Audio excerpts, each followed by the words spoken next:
नमस्कार विद्यार्थी मित्रांनो, मी सीमा तुमचे सरस्वती गुरुकुल चॅनलवरती स्वागत करत आहे। नवीन अभ्यासक्रमातील मराठी विषयाचा आज आपण 5वा पाठ प्रकाश यात्री या पाठाचा स्वाध्याय बघणार आहोत। परंतु हा स्वाध्याय सुरू करण्यापूर्वी तुम्ही या चॅनलवरती नवीन असाल किंवा तुम्ही अजूनही चॅनलला सबस्क्राइब केलेलं नसेल तर सबस्क्राइब नक्की करा। बेल आयकॉन देखील प्रेस करा जेणेकरून येणाऱ्या सर्व व्हिडिओचे अपडेट्स तुम्हाला सर्वात आधी मिळतील। आणि प्रत्येक व्हिडिओच्या डिस्क्रिप्शन बॉक्समध्ये सर्व विषयाच्या व्हिडिओची प्लेलिस्टची लिंक दिलेली आहे। त्यावरती जर तुम्ही क्लिक केला तर पहिल्यापासून ते शेवटच्या पाठापर्यंत सर्व स्वाध्यायाचे व्हिडिओ तुम्हाला एकाच ठिकाणी मिळून जातील। तेव्हा डिस्क्रिप्शन बॉक्स चेक करायला विसरू नका। चला तर मग स्वाध्यायाला सुरुवात करूया। यातील आम्हाला हे समजले या शीर्षकाखाली प्रश्न आहे। प्रश्न पहिला, कवितेतील खालील अर्थाच्या ओळी शोधून लिहा। त्यामध्ये फुलपाखरासारखे स्वातंत्र्य हवे। उत्तर आहे फुलपाखरापरी आम्हाला पंख मोकळे हवे। आम्ही स्वावलंबनाने ताठ उभे राहू। उत्तर आहे ताठ उभारू आम्ही आमच्या पायावरती खडे।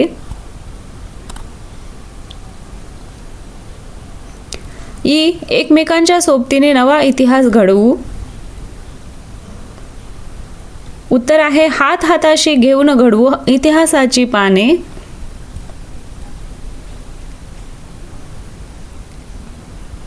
प्रश्न दुसरा, कवितेतील खालील ओळींचा अर्थ लिहा। त्यामध्ये बालक आम्ही प्रकाश यात्री गगन चितारू नवे।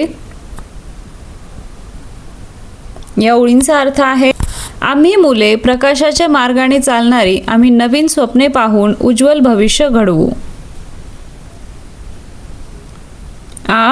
कळ्या कळ्यांचे गेंद होऊनी हसता हसता झुलू। या ओळींचा अर्थ आहे आम्ही फुलांच्या कळ्यांसारखे आनंदाने हसत खेळत जीवन जगू।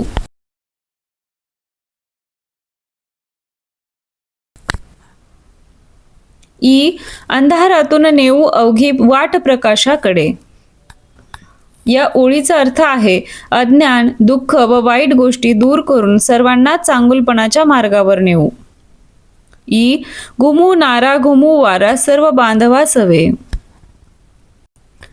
उत्तर आहे सर्व बांधवांना सोबत घेऊन उत्साहाने एकतेचा आणि प्रगतीचा संदेश देऊ।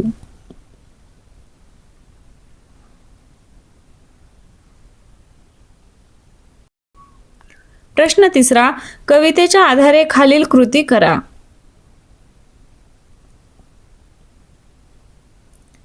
त्यामध्ये कवीचे नाव कल्याण इनामदार। कवितेचे नाव प्रकाश यात्री।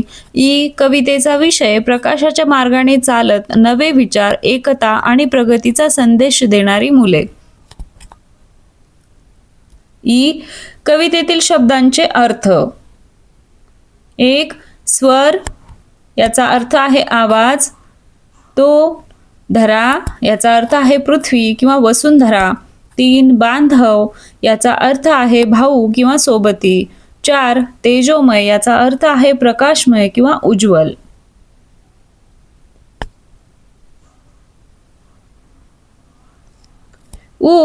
कवितेतून मिळणारा संदेश। उत्तर आहे आपण चांगले विचार ठेवून एकत्र राहून अंधारातून प्रकाशाकडे जावे आणि समाजासाठी चांगले कार्य करावे। प्रश्न चौथा, कवितेतील यमक जुळणारे शब्द लिहा। 1, नवे हवे। 2, झुलू फुलू। 3, कडे खडे। 4, पाने गाणे। 5, वारा नारा।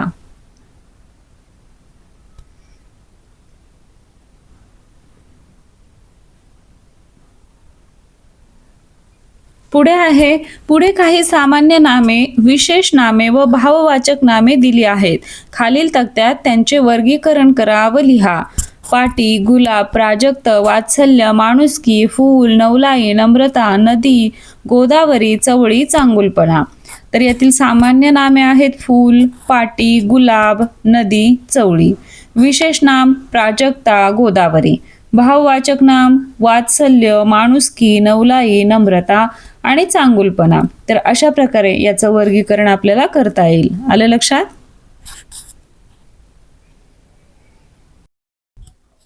आलं लक्षात?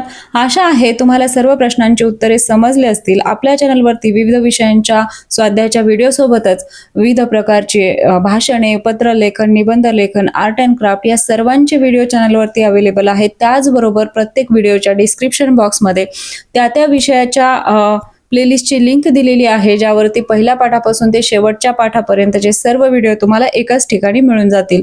तेव्हा डिस्क्रिप्शन बॉक्स चेक करायला विसरू नका. आणि अजूनही तुम्ही चॅनलला सबस्क्राईब केलेलं नसेल तर सबस्क्राईब नक्की करा.